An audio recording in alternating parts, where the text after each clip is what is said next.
Hey gang, Akil Stokes here, Forex trader and co-founder of Tier1Trading.com, and thank you as always for joining me for another episode of the Trading Coach Podcast. In today's episode, I want to share with you a clip from my business partner Jason Graystone as he talks to our traders about how to sell yourself as a business, how to develop your brand, and how to put yourself in the position where people will want you to invest their money.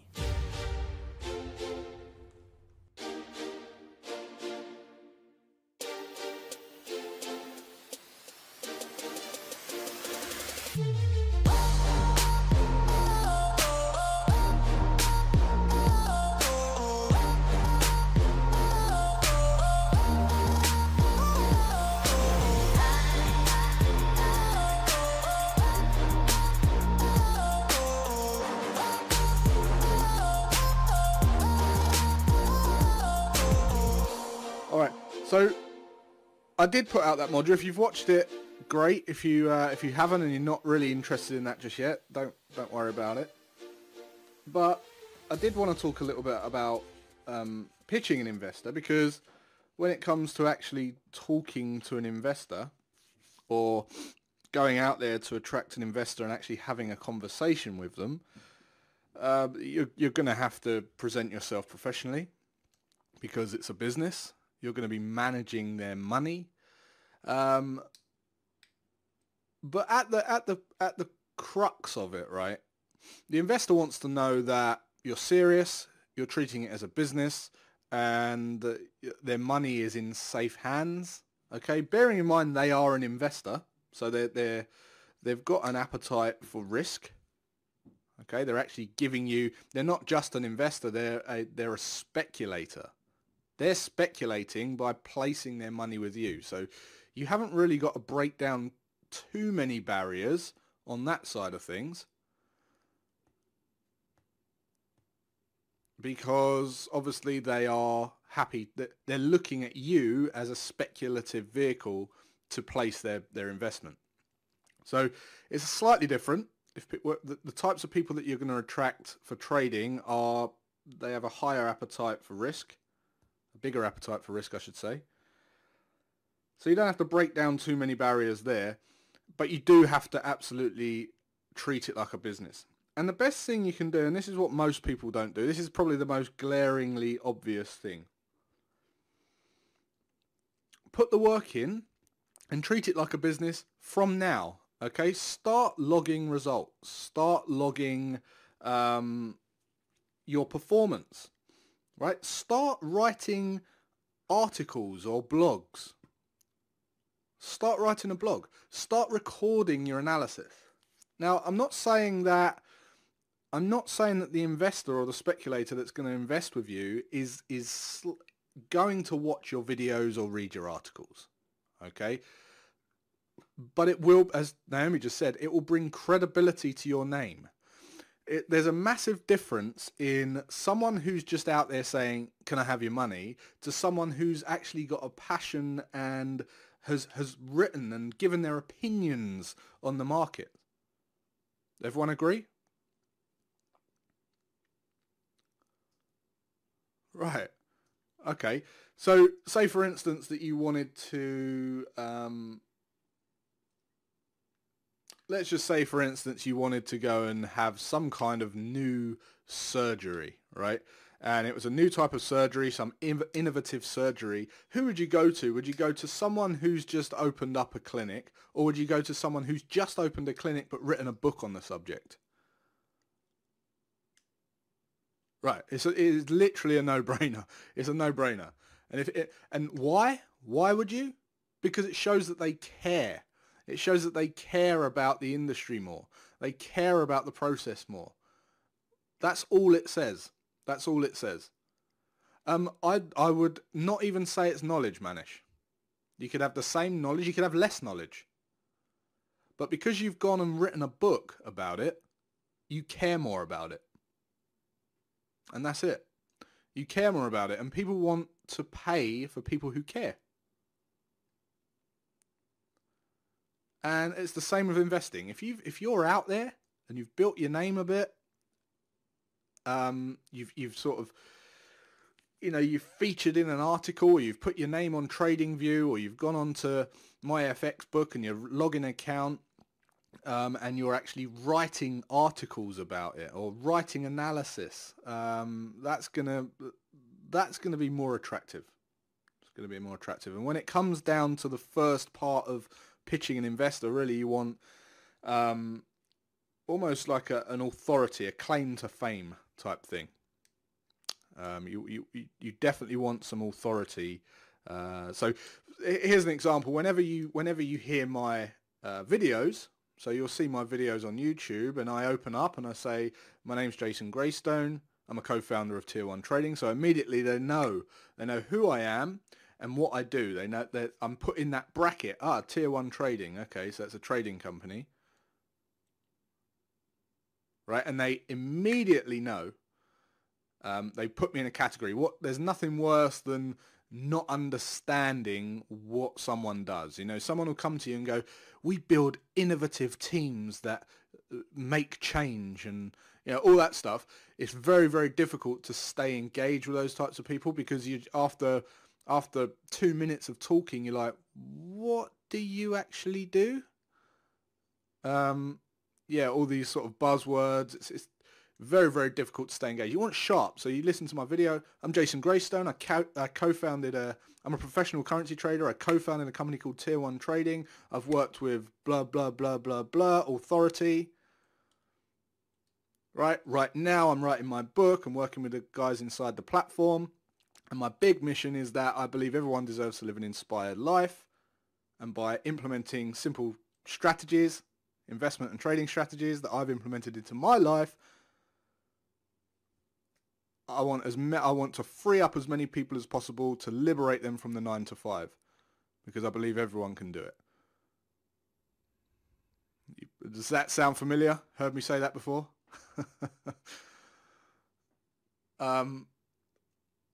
That's a quick social pitch. Bang, bang, bang. Quick social pitch. But in that pitch, it gives my name. It puts me in a category. It gives them a authority. It lets them know what I'm working on and why I'm doing it. Without being salesy. Okay, I haven't sold one thing with that little pitch, but how do I sound? You want to work with me, right? Chances are, if you was looking to trade, you'd want to work with me, because I'm saying, right now I'm just writing my book, finishing my book.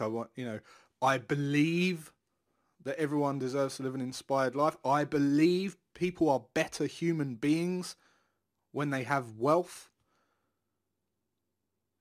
I believe wealth allows you to create, to make better decisions, soul-guided decisions, to serve the marketplace from a place of your heart rather than money, greed, and all that kind of stuff.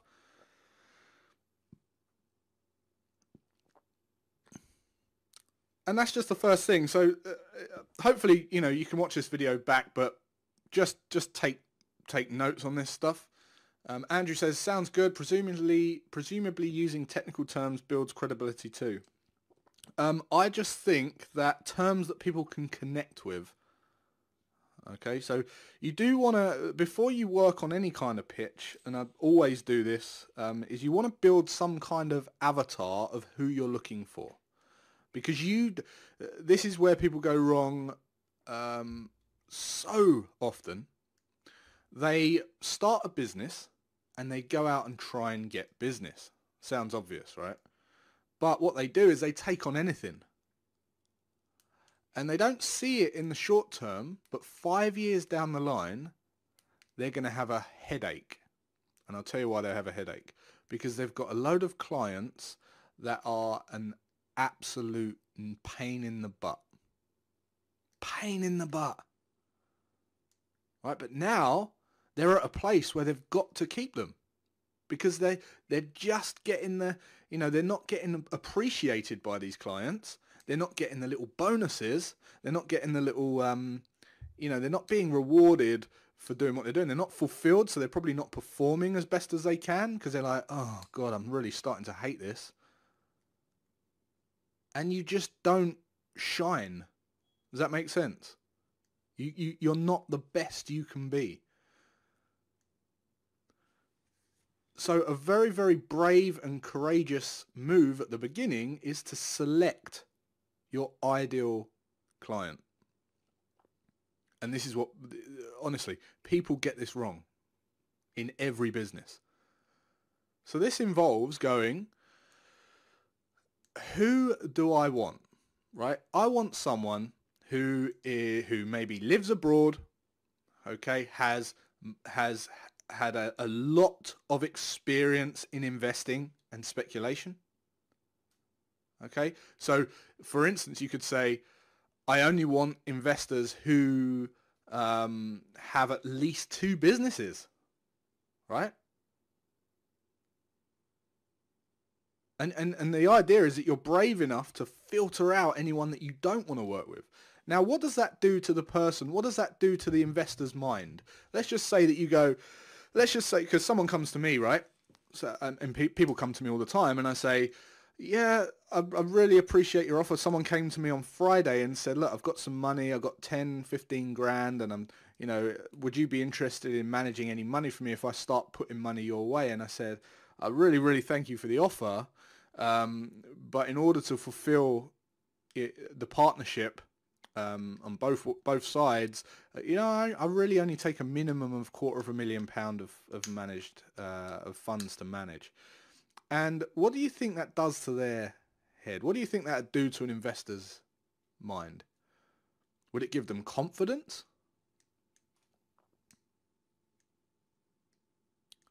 Yeah, of course.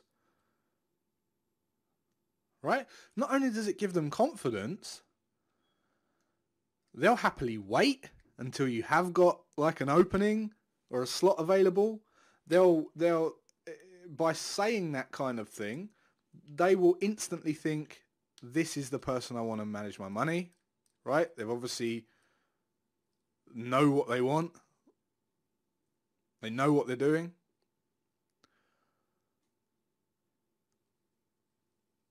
And what else does it say?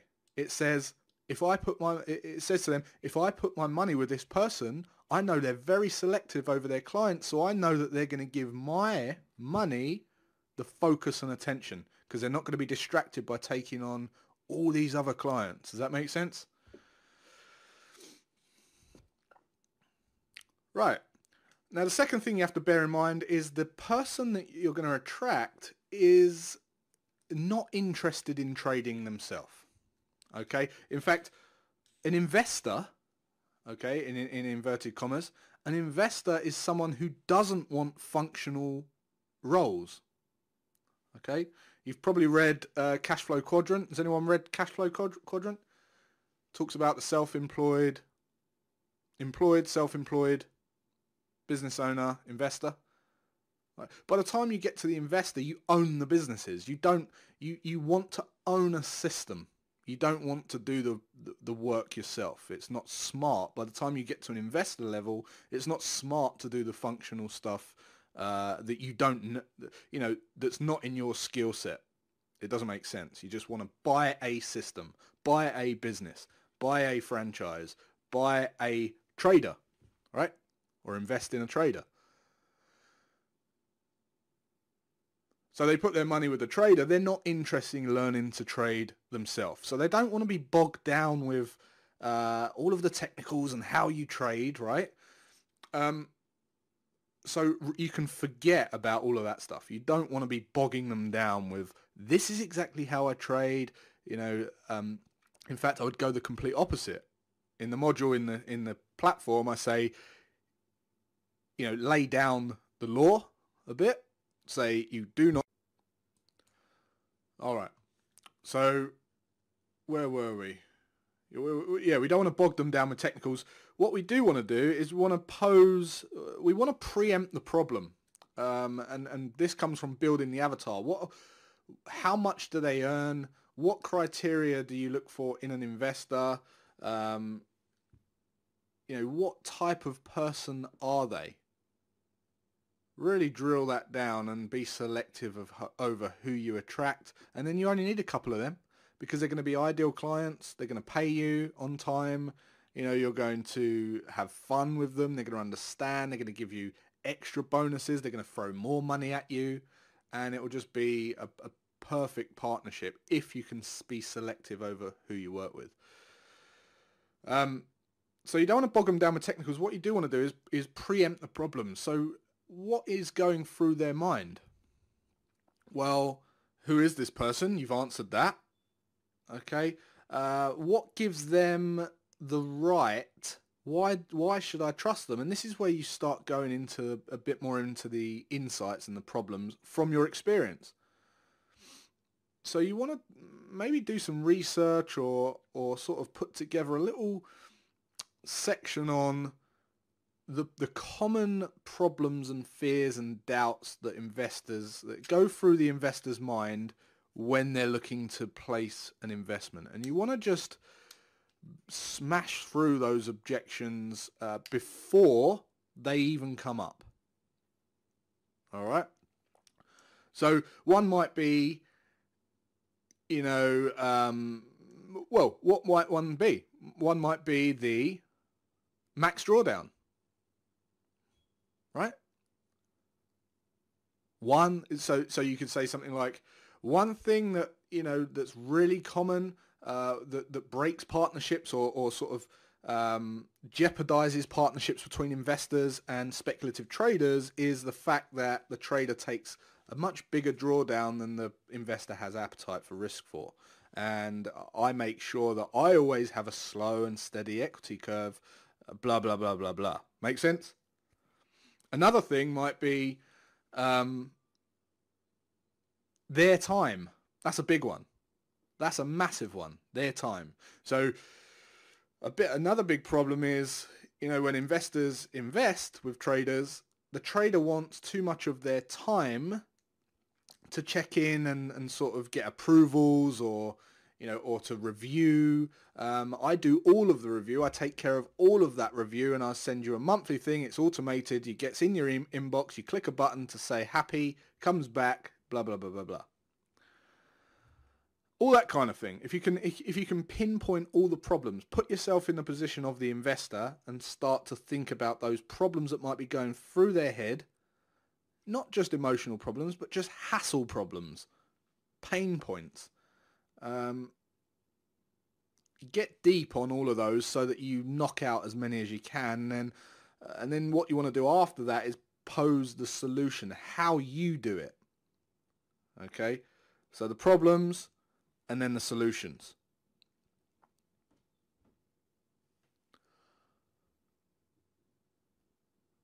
After that, you want to talk a little bit about what you're doing and why you're doing it. So it needs to be more than just trading. You want to build lifelong, you know, partnerships. You want to open opportunities into other investors. You believe that, you know, something that makes you passionate about managing money for people, whatever that might be to them. And you can get, by building the avatar of the person and understanding why they are an investor and what their big goal is, you can start to build out your big goal and your big vision for why you do it. And if all of your clients match your avatar, the chances are you'll have the same vision as they do. So you can start to really connect with them on that level. And then you want to go through the proposal. So you lay down the contract. The contract needs to be mutually beneficial. You want to think about, I call it the proposal, the marriage, and the honeymoon. Okay, so the proposal is what you're doing. You know, this is how it's going to work. We're going to charge a tide mark. Every time we hit a new equity high, I'm going to take 25% profit. I'll only charge you when we get a new equity high in the account. That's how it's going to work. All you have to do, you know, how you go about doing all that stuff. And then the marriage is like the immediate benefits. And what's the immediate benefit? You can now rest assured that your money isn't deteriorating. You know, you're getting you've put your money to work. You don't have to worry about it. You get some time back.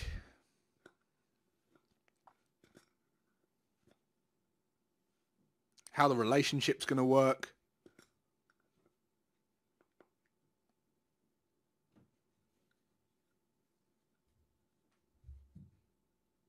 Does only charging for equity hires placate during drawdown periods? No, yeah, you only charge on new equity hires. That's what I would highly recommend you do. So as you're going through a drawdown, you don't get a profit.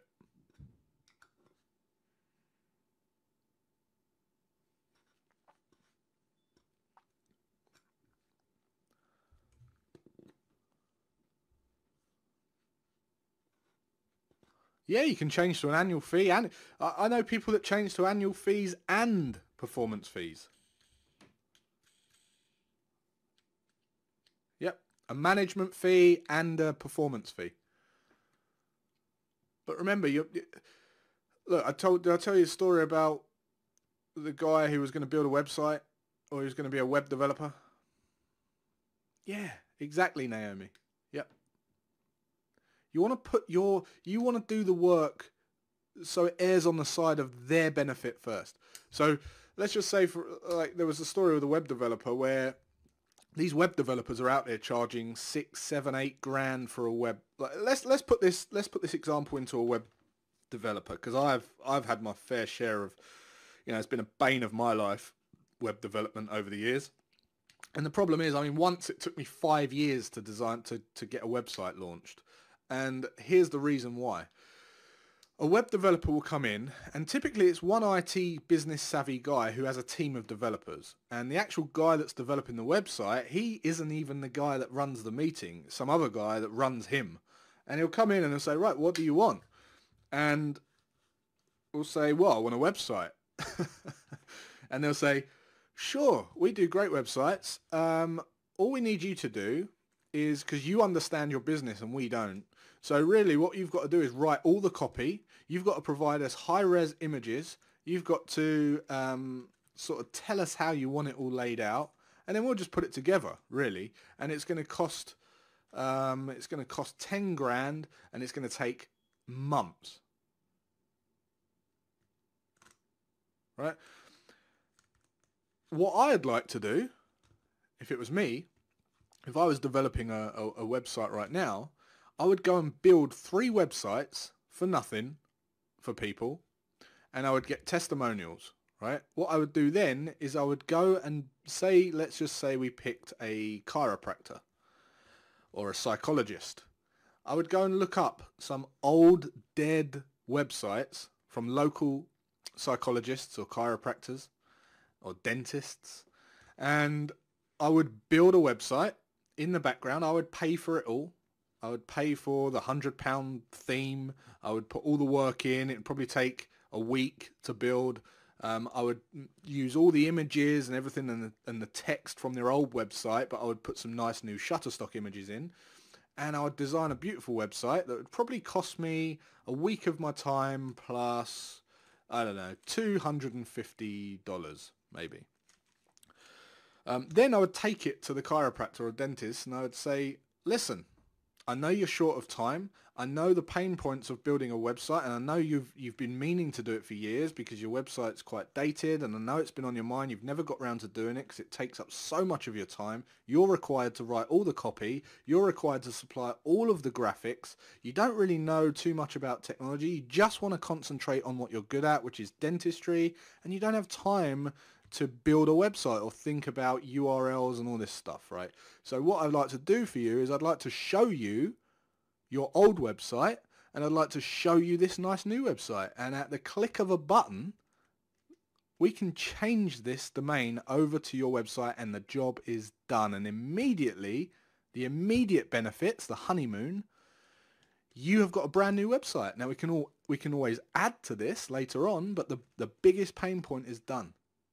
Now, what's the likeliness that they're going to say yes to that, as opposed to the first proposal where he came to us and was like, right, it's a no-brainer. You've solved a massive pain. You've got immediate benefits. You've got case studies that show that you've done it before because you built the 3 for free before. And it's just a no-brainer. No-brainer. And you say, most people charge 10 grand, I'm going to charge you 6. Very, very highly profitable. No back and forward. You've just made a sale. It's taken you a week.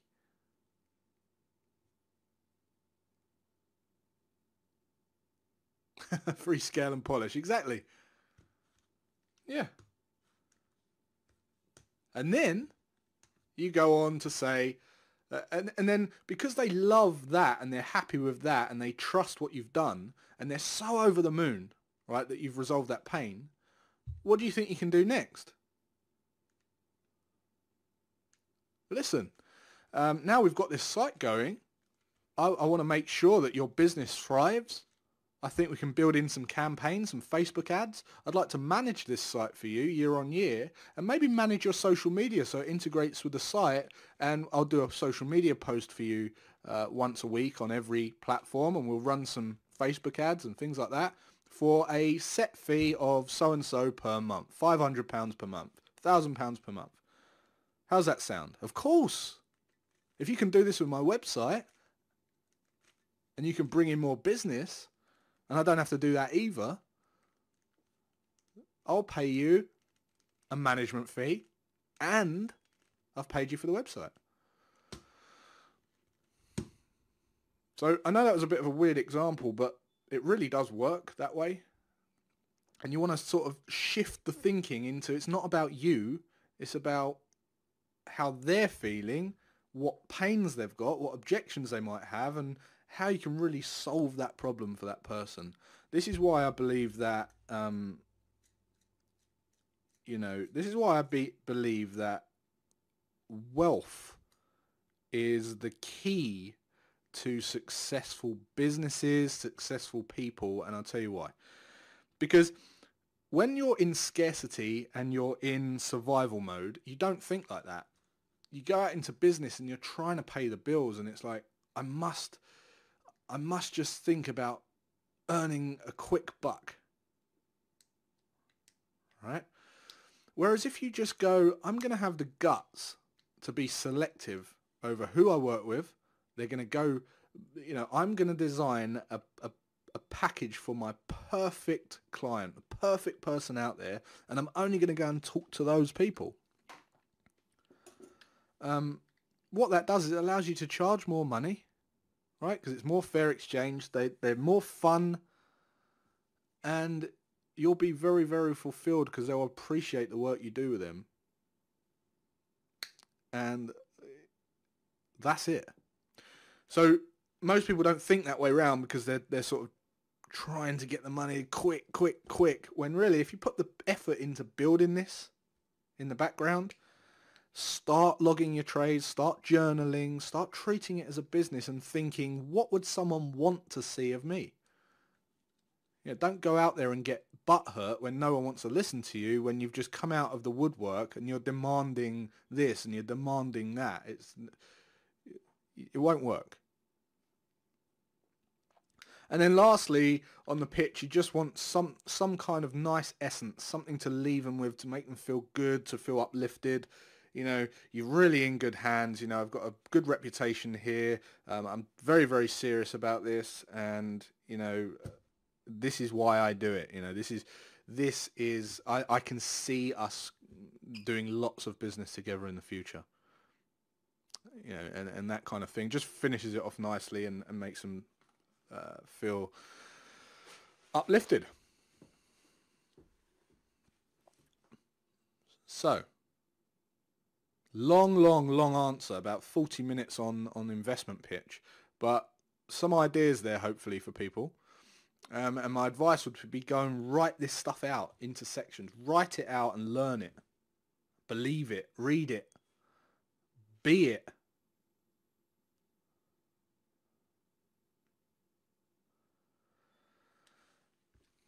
So am I correct in saying really the answer to the question is that that's an issue, but ideally find a client that doesn't have that problem. Filter to good clients, like filter to higher quality trades. Yeah. What is a good client? A good client is someone who understands the partnership. That's it. Understands what they're investing in. Yeah.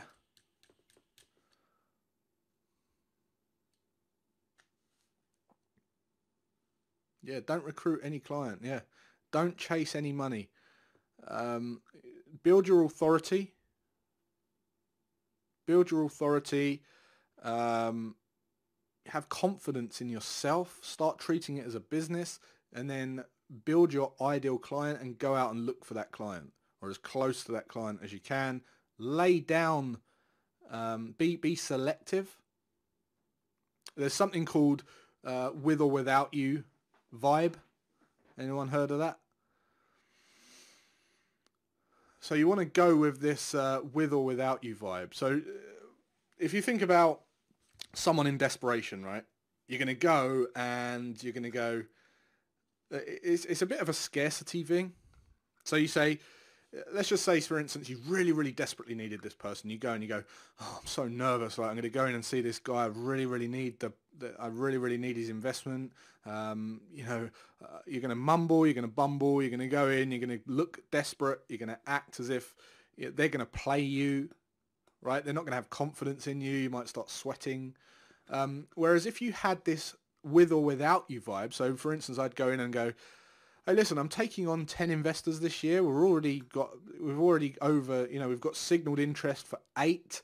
We've got a potential 3 more coming in. I'm going to take this fund on at 10 capped. It's going to be done sort of with or without you. You don't actually say that, but that's the vibe. It's going to be done. I'm going to be doing this anyway. I really, really think we would have a good partnership. You're my ideal, you're one of the ideal clients that I look for. Let me know how you feel. That's going to make them want in much more than the guy that's filled with no confidence whatsoever.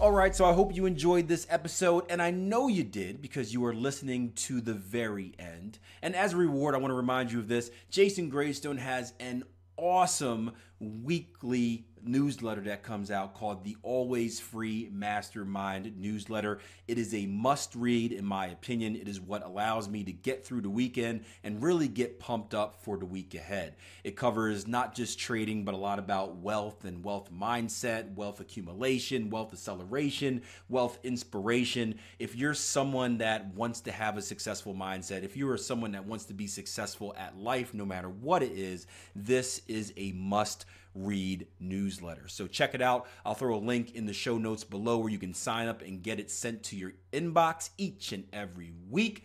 And trust me, you will not regret that decision.